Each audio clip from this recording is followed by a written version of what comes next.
It was grow at all costs. I spend $1,000 and I yield $1,000 in revenue, and we acquired customers. And cool, that's great, but we didn't make any money.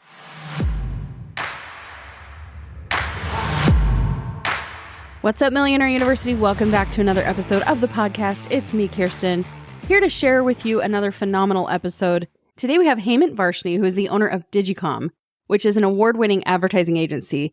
And he is on here to share with us some of his unique strategies and approaches when it comes to getting your offers and your products to convert and to reduce the cost of acquisition when it comes to selling your products, selling your services. His advertising agency really focuses heavily on paid advertising. And I asked him to break some of these strategies down for us so that we can start to implement them into our own businesses. But there's so many things you can learn and implement right now if you want to explore the world of advertising. We go into what's more important than the actual ads themselves, which is understanding that there is a whole big picture to look at when it comes to selling products online. It's never just if you have the right advertising, it's all of the other pieces. And his agency focuses very heavily on making sure that they can get your costs down by looking at all of those tiny elements and making sure that the big picture comes together for you to have an incredibly high converting sales funnel. So it gets nitty gritty. We get into the technical, and you're going to learn a lot on this episode. So get ready to take some notes. Class is officially in session. Let's go. Hello, Hemant. Welcome to Millionaire University. So excited to have you here today and excited to see what we're going to be able to learn from you in terms of what you do in your business and how you have created success for yourself in this amazing online space. Thanks for coming on and being willing to share with us. Kirsten, thanks for having me on. Really hope some of the insights that I'd love to be able to provide will help entrepreneurs out there that are listening. Absolutely. So give us a little bit of a rundown about your journey as an entrepreneur. We're here on the Millionaire University podcast. It's not necessary that you be a millionaire, but I know that you've worked with millions of dollars, generated millions of dollars in revenue. So just give us a rundown of where you started and what your business looks like. Keeping to the theme of education, I started off 16 years ago in digital by watching a bunch of YouTube University. Yeah. And basically the challenge that I was posed with was, here is $500. What can we do with it? And so what I did was I watched some videos, built a website on GoDaddy, then started running some Google campaigns, which in turn led to new business. And then from there, really pursued a career in marketing. I worked at American Express. I worked for Jim Cramer down on Wall Street at thestreet.com, where I rose to head of growth. And then from there, went to a startup, worked with a ton of different startups, understood their challenges in marketing, and then started consulting, which eventually turned into Digicom. Cool. Yeah. Awesome. What would you really define your specialty or the focus within that space that you have narrowed in on? What we focus on is growth and performance marketing. Our goal is to acquire customers profitably for our clients. And to do that, and for everybody that's listening and building their own business, whether you're just starting out or you're a few years in, understanding your break-even point on media is extremely important. And there's so many businesses out there that don't know their break-even points. Yeah. So, yep. And so if the primary focus is helping people do that profitably, that's probably changed a lot over the last several years from what it used to be when you could just turn on a sales funnel to now where there has to be so much more nuance to it. So what has that looked like in your journey of working with clients, and what adjustments have you seen necessary? Sure. So I think I'm going to answer this question in a couple different parts, right? So first part is pre-COVID. It was grow at all costs. I spend $1,000 and I yield $1,000 in revenue, and we acquired customers. And cool, that's great, but we didn't make any money, right? In fact, we lost money, especially if you have a product or servicing costs, right? Cost of goods, shipping. So now we take that a step further. I spent $1,000 and I made $2,000, right? So your return on that ad spend is 2. On 2, or on that $1,000 additional $1,000 you made, the first $1,000. So on the $2,000, the first $1,000 is going to pay for your ad costs. Right? You're left with $1,000. What is your cost of goods? What is your operational cost? Right? Is it $500 or is it $1,000? If it's $500, then okay, you made a $500 profit. And can you scale that further, or can you get a higher yield? If it's your other costs baked in is instead of it being $500, it's $1,000. Now you still made $0 Yeah. as a business. There's no profitability. If we look at the landscape pre-COVID, it was grow at all costs and eventually we will make some money. And through COVID and now it's what is profitability? What is that number we have to hit? How do we understand that for every dollar I spend in digital, how can I make $2, $3, $4 back? And does that $2, $3, $4 cover all my other costs so that there's a profit margin like inherently built in so that now I can take that money and reinvest and keep growing, right? Yeah. Just looking at the two different time periods, before grow at all costs, now it's about profitability, especially as inflation has rose, right? VC money has dried up quite a bit in the sense of people aren't just investing at grow at all cost companies, right? They're not looking for unicorns that bust. So that's something very, very important to call out. And then also like you had all these bank failures that happened last year, which impacted startups that had money in these specific accounts that they got bailed out, but that impacts cash flow, right? So if you're starting from scratch or you're still in your journey, it's just important to understand and have a proper P&L of this is how much it actually costs me and this is how much true revenue yield occurs so that I can take this money and reinvest it back into the business and keep growing. And for those of you guys listening who might be new to a lot of the terminology, I like to just break it down for somebody who might be very first time stepping into the online space. P&L, profit and loss. There's a lot of those acronyms that I've been in the business a long time and I would hear them and be like, I don't know anything. I don't know what that means. And so that's a huge key factor in what you do within your agency is really helping to know the numbers. And I think that's a really important shift that has happened in the online business space is for a while, it was like an ATM. You could just put your thing in and you'd get money out. And it was really, really easy to make quick money by turning on an ad. And now you've had a lot of businesses, small and large, who have completely flopped because they didn't take the time to know their numbers. And data-driven marketing is so much more important than fad marketing. And I think I love that we're going that direction because it's more predictable, it's more responsible. So you work with businesses of all shapes and sizes. You work with Fortune 500 companies. What would you recommend to somebody who's maybe at the beginning of their journey, somewhere, in the first few years, if they are exploring using ads or they're really trying to up the ante when it comes to getting more clientele? First thing is use all the free directories out there, right? You can use Yelp, Google My Business, sign up to all of these free platforms before you even start spending any money in media. Create an account on YouTube, create an account on a Facebook page, an Instagram page, a TikTok page, create all of these different pages and sign up to these directories, get content in there. It's very important. People buy from people. It's very important. Tell your story, talk about what you're solving for. How are you different? And all of this is, it's a time allocation and effort allocation, right? You can do a lot of this in Canva for free using like the free plan, right? And build all this stuff out. Now, once you have this base set up, next thing is get reviews. Anytime you're doing business, try to get people to leave product reviews, service reviews. Again, people buy from people, right? Before they're purchasing from you, they're doing some research, right? If you're buying shoes, for example, you might do research on, hey, are these good running shoes or good for walking or, something of that nature. So you having the content out there allows individuals to go and find things out about your product and get testimonials that will help that purchase decision occur. So now you have your base set up and you're like, hey, I'm ready to turn on paid ads. You've run your profit loss statement. You understand your break-even points and where you need to be from a return perspective to be profitable. The next thing is, what's your budget? You understand your P&L. What is your budget? Your budget might be $3,000 a month, $5,000 a month, $8,000 a month. You might have raised some capital and it might be, we can spend $25,000 a month, $50,000 a month, right? You get that information and then it's very important to work with a professional that is out there to hit the goal that you've defined. For example, you could have businesses out there that say, we only care about awareness.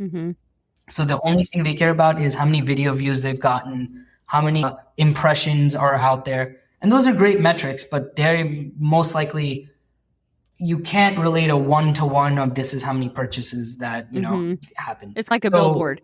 It's great. It gets you exposure, but we can't really measure it. We don't know what the return on investment is with a billboard unless somebody tells us, Exactly. I came because I saw the billboard or I saw the specific ad. It's more work to figure it out. Yes, exactly. And so you have that goal, and then it's important to define protocols to measure against that goal. Your KPIs, your key performance indicators, right? Your goal setting along the way. So very, very important to do. Now, for the brands that are like, okay, I'm ready to turn everything on. I understand my P&L. Cool. There are agencies and consultants out there that are really good and really bad. They're two ends of the spectrum. It's in every business. The data is very important. So if your ad budget is $5,000 or $25,000, where are you spending that money? Is it on Google? Is it on Meta? Is it on TikTok? Why are you spending the money on these ad platforms? How are you measuring your returns, right? That's all very, very, very important. And so for us, what we're really good at is we are highly quantitative people on our team. We have a creative team, yes, but everything we do is derived in numbers and percents and lifts and how we're getting people through the funnel. So an example of this is we spent $100. We got 100 people to the website on that $100. Your cost per click is $1. And 10 people made a purchase. And so your conversion rate on 100 people is 10%, 10 divided by 100, right? And your cost to acquire a customer is $10 as well, because we spent $100 and we yielded 10 customers. Now, what is the revenue yield per customer, right? You have an average order value, AOV, that we want to measure, and say it's 20. So you made $200. Your ROAS on this, return on ad spend, is 200 divided by the $100 investment, which comes out to 2. If you know that your ad spend and all of your operating costs, everything is baked in, so the $100 and your cost of goods operating is $50, you have $50 left over. And so it's very important to break down the funnel and understand where you stand, where the industry typically stands. You might say, oh, this is great, 10% conversion rate, which is actually very good for almost, for most businesses. But let's just say the industry average is 20. All the other metrics are the same. So, okay, what do I need to get to 20% in terms of conversion rate? Typically, a lot of that happens on your website. Do I have a pop-up that is deploying? And when people see this pop-up, are they, leaving your site? Or maybe your checkout button is tiny and people are scrolling for it on the phone and they can't find it, so they just bounce.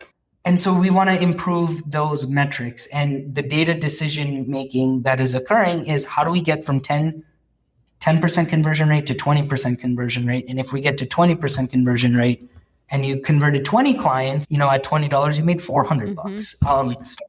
And so what we do very much is we break down all of the different parts of the funnel. We're understanding from a quantitative perspective and a qualitative perspective. And then our team gets to work. We are helping design some of these new landing pages, right? Where people hit your site. Or we are helping launch new ad platforms. Say you were just running on Meta and let's get on Google, and Google fundamentally works different than Meta. Having the right experts or team to help you run these campaigns are very, very important. Yeah. Even as you're talking, I'm thinking about how there's a lot of agencies, and I mentioned this before, there's so much that has changed where you either know the stuff and you continue to grow, your agency grows because you really have taken the time to understand all of the pieces and all the moving parts. Or if you were promising on a fad where it was a specific type of ad or it was a specific type of trend, and those stop working and you don't know all of these micro details, then you're not going to last.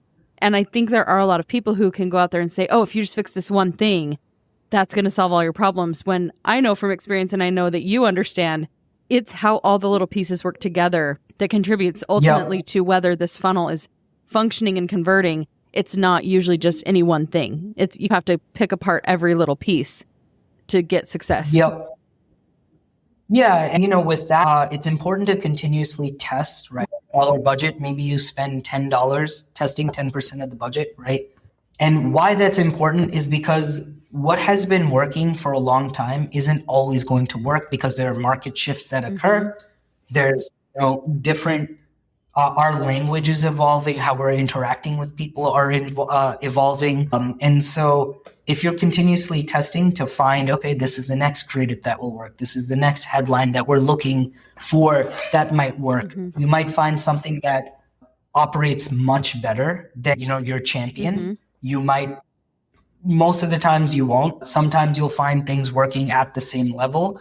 And then as you're testing through, you find that next unicorn ad that gets your yield from what you're currently running at to something better. But that's only going to last a certain amount of time, right? So it's continuously testing and iterating and testing and iterating and understanding what your goal is and what you're trying to improve. Yeah. Very, very important. Yeah, I ran ads, I guess it was probably during COVID time, 2020. And I had a unicorn ad and it did so well. And so I just kept funneling that and it was making lots of money. And it was like a low ticket offer funnel even. And it was very profitable. And as soon as that ad started to fatigue and it wasn't doing as well, I panicked. And I've had this kind of tendency to do this in business where I have a cash cow, it's working. And then as soon as it stops working, I get freaked out. And instead of getting into the data and saying, oh, this is obviously a proven product, this is doing well, this sells, people want this, now I just have to figure out how to reach more people and change the strategy a little bit on the ad. I just shut the whole thing down. And I regret that so much because, and maybe you guys do this, it sounds like you just said this, do you recommend most people who are running ads, they have their primary thing that's generating all the revenue, but you always have some kind of a test campaign going on the side so that you always have more new things to plug in as soon as this one fades out or market shifts happen? Exactly. Once a week. And as those market shifts are happening, what are the market shifts, right? Like, for example, there are a bunch of TikTok videos that, oh, I'm this, so of course I'm going to do this. And that's that's a cultural shift that kind of occurring with these types of videos. And oh, what if I made a video like this and tested, right? That could be it. And so it's staying on top of trends and understanding where the market is going. And, continuing to develop and being creative. You could be super quantitative, but understanding these trends, maybe you're not the one creating the video. You ask somebody that, could do a good job at it and you develop that asset and you test it in market. Where do you find the balance with your clients? Because they're obviously paying you. Is the primary thing that I know that you diagnose and you look at all these parts, you're maybe building new landing pages and that kind of thing, but do most of your clients lean heavily on ads to generate the revenue, or are you also pretty proficient and spend a lot of time on organic content marketing? Digicom, we are a growth marketing agent, focused on performance through paid. Okay. So mostly ads. And that's, the realm where the businesses we work with live in. Very much so. Okay. And I think that there's people who tend to hang out in one camp or the other. I know everybody's social media that they consume is a little bit different. I've been down the rabbit hole the last few years of like organic is superior to ads, or for a while it was like ads are way better. I'm finding myself in the middle where I've tried the organic route. Making content is extremely exhausting. Do you find that just simply staying on top of those trends and obviously creating more fresh content, probably more often than we used to have to 4 or 5 years ago, where you could leave the same ad on for an entire quarter. Now you're having to just refresh that ad content, but it's still time saving over having to create new pieces of content 8 to 20 times a week? I think they both work hand in hand. There are times where there is an organic ad, that's been created is going to take off, and that's going to help drive overall around brand awareness. And so more people are hitting your site, more people are Googling you. They might be Googling keywords that are in your category that you're bidding on, that's getting folks to your site. That's one end of it. The other end of it is there might be a period where organic isn't working as well as you hoped for, right? But paid is really running the show. But before those folks are making purchases, they're looking at your organic, so they work hand in hand. And brands want both to be running at 100 miles an hour, 100% like hit rate at all times. But you need to diversify your strategy, right? And again, it all goes back to that goal, right? And so you had brought up a point of, do I create more content more often? The algos on a lot of the ad platforms have gotten better, right?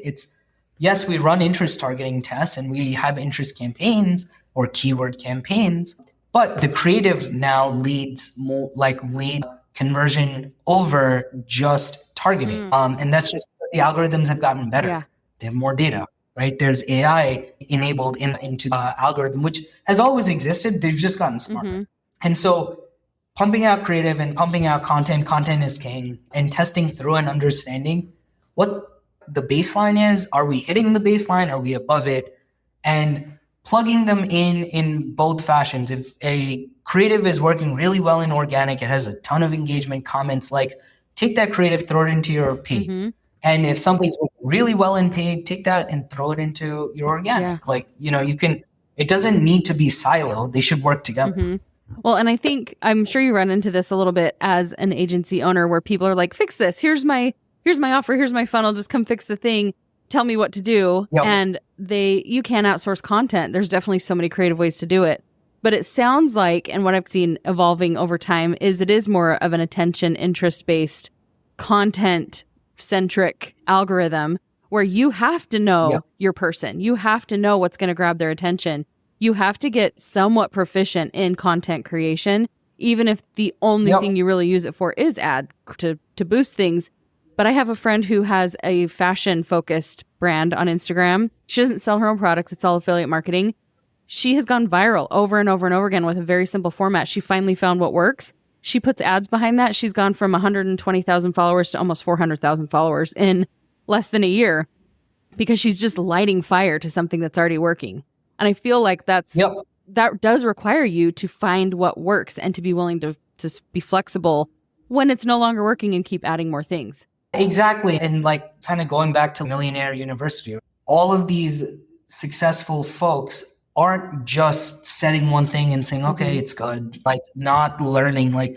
It's university because you're continuously learning. That's your life. What's the next thing that's happening? Why? If something didn't work, it's not because it failed. It's only a failure if you can't come back and say, oh, I didn't learn anything from this.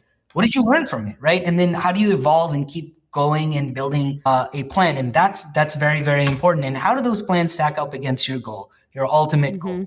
So similarly with your friend, I'm sure she's learned a bunch of things. She's like, oh, you know what? Let me test this one thing, put some money behind it. And it's like, oh, wow, look at the growth. And now the affiliate commissions are probably going through the roof and making a ton of money. Yeah. You got to test and learn, and not everything's going to work, and that's okay. But as long as you come out of it and saying, I learned X, Y, and Z, you're positioning yourself to become more successful. Yeah. So your agency works with all types of platforms. It sounds like you've mentioned TikTok, Google, YouTube. What are you finding right now? And I know this is subject to change, but what are you finding? Is it just dependent on the offer, the product, the brand? What platforms are ideal? Because do you feel like there isn't a one size fits all, but how do you usually look at your client and know where they should be positioning that organic and that paid content? Sure. Okay. So from an organic perspective, because it's free to upload it. That's that I'm always in that camp. And yes, you need to learn each platform and how to upload and tag things and use the proper alt text tags and everything. But it's free, upload it on a paid side. So you could have clients in the same industry, similar products, but they operate so fundamentally different from a paid side, right? So we always like to be on Meta, Facebook, Instagram, and then also run ads on Google in conjunction. But the way we're running ads on Meta can be unique. We can have direct to site ads. So you see an ad from a brand, you click on it, you're able to get to a landing page. We like to run content influencer-based ads or UGC content ads, and that can come from one of your customers. You could make it in-house. If it's an influencer ad, it's whitelisting and running the ad from that ad account. And then we also run advertorial style campaigns where we write articles on brands and we drive traffic to it and you link out and you're able to purchase. And so what makes this unique is we're leveraging all three different distribution strategies across the different ad platforms. And there are certain times like advertorial will take off. There are other times where influencer will take off. It's our job to be on top of the numbers and understand what's working and why and where to adjust the budget so we can get the highest yield. And That's very, very important. And then Google, right? You could run search campaigns, display campaigns, video campaigns, shopping, performance max campaign. And so we're breaking down, if it's search, is it a branded keyword, right? Branded as in it's your company name, or is it in the category? Eczema cream, for example, right? Like your skincare brand might make eczema cream, but people don't know your skincare brand, so they're looking for eczema. Those are like, so what we're constantly doing is we have a split we like to go into market with, or we understand if you're already running ads, we understand that split. And then based on the data and the tests we're running, we see how we're going to shift that split between all of these different attributes and campaigns to get the highest yield. Okay. Wow. So really, so not one size fits all. Yeah, definitely not one size fits all. And if I'm just thinking about the layperson who might be coming into this, they're starting to make some money, and I'm curious your opinion on this. At what point do you feel like it's right to start putting ad spend? Should they validate the product, the offer, the service, whatever it may be, before turning on ads? And if so, at what point do you feel like it's, and I know you mentioned you need to know your numbers, you need to know your P&Ls and how much you have to work with, but I would love to know your opinion on that. I think there is a world where we used to live in where it's product market fit and it works for the general masses, right? And I think today we are in a world of channel market fit. So product might do unbelievably well on Meta and bomb on TikTok. And so it's understanding, does each channel work for you really well? And how well? There are other brands that run predominantly TikTok, or there are brands that are like, hey, we're only going to sell on Amazon because like the audience is here and the intent to purchase is here. And, we don't get the same yield on Meta. But what that person might not maybe consider, right, is that, okay, you're driving a ton of sales on Amazon. That makes sense. But if you drive ads on Meta, are you profitable? If the answer is yes, it's a channel you can run on.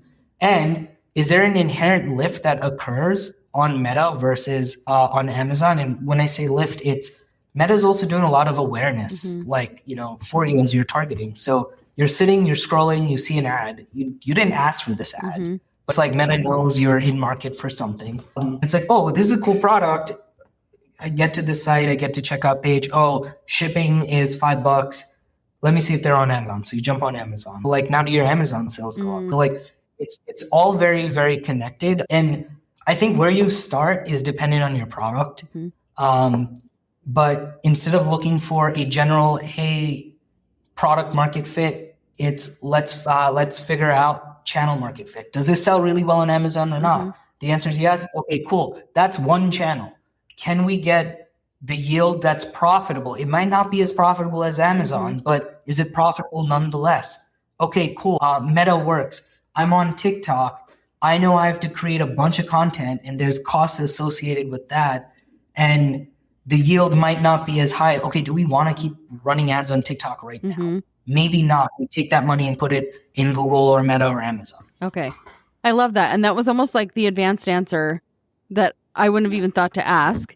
But I'm even wondering on a really basic level, as a business owner who's maybe not even sold a bunch of the product yet, do you recommend, I have a new product and bringing it to market, whether it's physical product, digital, do you recommend somebody testing and learning how to sell that via ads, or waiting until they've made some money organically to actually start investing in turning on a funnel, not turning on a funnel, but turning on an ad funnel? Yeah, I would err on the side of sell a few of the units, get some feedback, see if you can make it a little bit better, or see if your reviews are good or not good. And when I say sell a few of the units, those units, friends and family, make sense, but make sure you're getting harsh criticism and be okay with it, because it's only going to make your product or service better.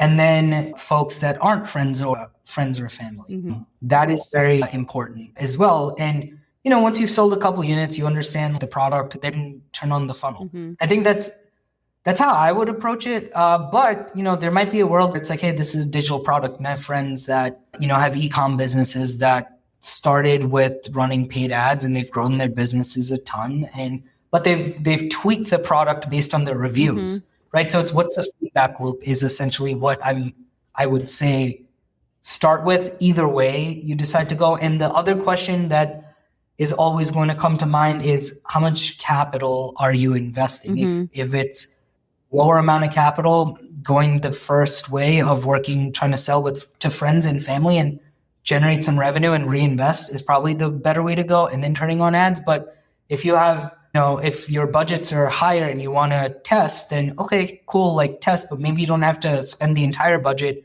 in 1 month. You spread it across 3 months. It's going to take you 3 months to properly learn what's going on in the plan. Okay, that's good to know. And I found that to be true in any realm when it comes to business, bringing something to market. You do need to give yourself at least 90 days to understand and gather data so that you can start to make those educated decisions. Don't give up if it's not converting in the first 30, 60 days because you're still learning at that point. Don't expect big conversions.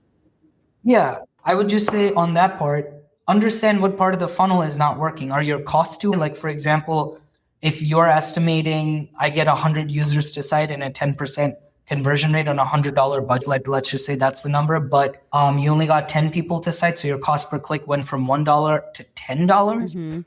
That's like, oh, this is too expensive, and to support $10, conversion rate needs to be 50% or something like that. It's just, you have to look at the funnel and have a baseline goal. Like, if we're here, this is where we make money. If we're not here, what part is not there? Some parts might be better, other parts might be worse. It could even out. And if that's the case, okay, then work on like the funnel where maybe click-through rate's low. So we need better ads. We need to run video instead of just statics. Yeah.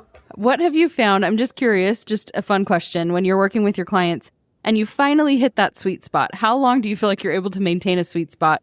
And I know you're always over here testing, but how long have you found you've been able to just hold it and be able to really generate a lot of cash flow from when you've tweaked the landing page, you've gone through, you've done all the analyzing, and you've gotten it to a sweet point? What for you, what's been like your favorite, or what's the typical?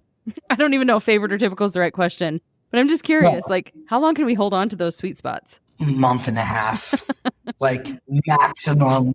And maybe maximum is not the right word, but like on average, to find, if you find something that's working and you're scaling it, just know that at some point it's maybe not going to work because the season changed or something happened externally or the market's shifting. But like a month and a half, and in that month and a half, you're scaling, you're doing your thing. But as you're scaling, you go from $100 to 10,000, take 1,000 of those dollars and test new things, iterate on that creative concept, test some new headlines, because you're going to outpace and be like revenue, profitable, cash flow positive, however you want to spin it. But if that's not working, you're going back down to $100. So find the next thing, slowly build and take the stepping stair approach. Yeah. Okay. I love that. And I think it's an important question to ask, because if you don't know these things, if you're testing and you're doing stuff on your own and you're like, oh my gosh, it only worked for a couple of weeks, or it's only lasting for a month, and then I have to bring in new creative, or I have to revamp my strategy, you might feel like you're doing it wrong. But it's good to hear that somebody who's even doing it at the scale that you are still finds that there's a lot of work that has to continue to be done. It's not just turn on the funnel, turn on the ad, and then walk away and make $1 million overnight. It's definitely takes continuous tweaking, which is probably why it's important to, if you're at a point where you can, work with an agency who can do that for you. And that's where it becomes truly passive, because you're not having to manage all of the little moving parts yourself. You're able to find somebody who's pretty knowledgeable about what needs to be done. And you work across multiple industries, it sounds like. We've talked about a few different, not specifically, but I can tell product, digital, those kinds of things. Yeah. And these principles apply no matter what industry you're in. Yeah, 100%. They're going to apply, across the board. Yeah. Yeah. I've taken a hiatus from ads, but I've been toying around with it a little bit more, knowing there's so much potential here. And I think there was, after COVID, a little bit of a breakdown in when Meta made some changes, and I think I ran away screaming and never came back. But I know there's so much opportunity there. If you're willing to be strategic, it's definitely not just flip a switch and make tons of money. But what you're doing is really, really powerful, and what more people need to be doing, which is, you want to make $1 million. You want to be strategic. You want to build income. You have to do the work. And that's not just finding something to sell. It's knowing your numbers. It's taking the time to research and be strategic, be intentional, so that you can continue to scale that. I think we get really caught up in the micro, and you have to think big picture. You have to be patient, Yeah. right? Yeah. And also big picture, right? You might have goals and they're aggressive goals. And, you're like, oh, I didn't hit my goals, but I grew 150% year over year. Yeah. Just big picture. So like you said, sometimes you get caught up in the minutia of like, oh man, I'm like trailing goal by 5% or like I'm flat, right? Or I'm behind 8%. Or you're not really that far behind. It's like there's a small inflection point that we need to find somewhere and adjust to get you to that 8%. But also, how much did you grow year over year? Like January 2024 versus January 2023. And why did that growth occur? Yeah. Same thing with February, same thing with March. And then that's Q1. What is the story of Q1? Cool. What are we doing with this information into Q2? Right. So like stepping back and just taking a minute is always important. Yeah. Big picture for future, big picture for the past and like present, so that you're not making crazy decisions based on one little micro failure or one thing that kind of changes or adjusts, because it's a long game. And I think that's the message we try to put out on this podcast is success really is a long game strategy. We're not looking for overnight success. We're not trying to push anything like that. This is really all about being intentional, being strategic, and being in it for the long haul, because you can have so many cool opportunities down the line if you're just willing to do the work, test things. And I think that's an important concept too that you've mentioned a few times, which is being willing to test. Don't expect immediate results. Always test. Even if it's organic, if it's the product you're trying to sell, if it's the business model you're trying to create, test doesn't mean throw it all out and start with a new business. Continue to test till you find what's working with the business model that you've chosen, and it's going to work out. Yeah, and that's the beauty of being an entrepreneur. It's all like, what is the puzzle we're solving? Yeah. And what part of the puzzle? Yeah. What do you feel like, just to wrap this up with a bow, how would you define in a word or in a phrase your journey as an entrepreneur? It is a hike through the mountains. I love it. Sometimes it's pretty steep and sometimes you have some nice scenery, right? Yeah, exactly. Yeah. And as you get past every peak, sometimes you forget about, oh man, all the things we did to get here. Because you're looking at the next peak. It's like, oh man, all the things I got to do. So it's important to just take a minute and reflect. And some folks do it more than others. And maybe not reflect too long, but just, okay, cool, we got here. Here's what we need to do to keep growing or sustain, and yeah, it's important. I love it. Sounds like you know your stuff. You've put in the work, you've put in the reps. The companies that you work with for sure are in good hands. I can tell you know your things. Not that this was a job interview of any sort, but I know enough to know you know what you're talking about. So I appreciate you coming and sharing some strategies with us and giving us some jumping off points for all of the people listening who might be exploring advertising to grow their businesses, to really minimize the cost of acquiring those new leads and those new customers. Thank you for being willing to open your brain up and give us some insight. Thank you for having me on. Of course. Thanks again, Hemant, for such an incredible episode. I learned so many things, and I'm definitely going to look further into using some ads in my own business with some of my offers. It's definitely a tried and true tested method, and it's something that you should explore if you're looking to make some more of that income more passive. And when I say passive, I mean you're still involved in your business. You can tell by listening to this conversation that there are so many little things that you have to be involved in and understand in the bigger picture and in the game of business. But using advertising and being able to pour fuel on that fire of what's working is such a fantastic way of scaling your income. I love that this conversation was honest. I love that we went into a lot of the nuance that people don't really consider when it comes to success. And I love that Hemant talked about goals and how important it is to look at your growth year by year, quarter by quarter, and not thinking that if you didn't hit your huge goal, that something's not working or that the entire thing isn't worth doing. It's so important that we pace ourselves and understand that this whole business thing is a long game strategy. It's important to understand your numbers. And as a person who really does geek out over the numbers game, I'm so excited that as a whole in the digital marketing space, we're getting so much more focused on the things that matter and that are measurable and scalable instead of just trying to throw more spaghetti at the wall and seeing what sticks. So thank you again for bringing all that value today. I hope all of you guys learned something and that you have so many fantastic takeaways.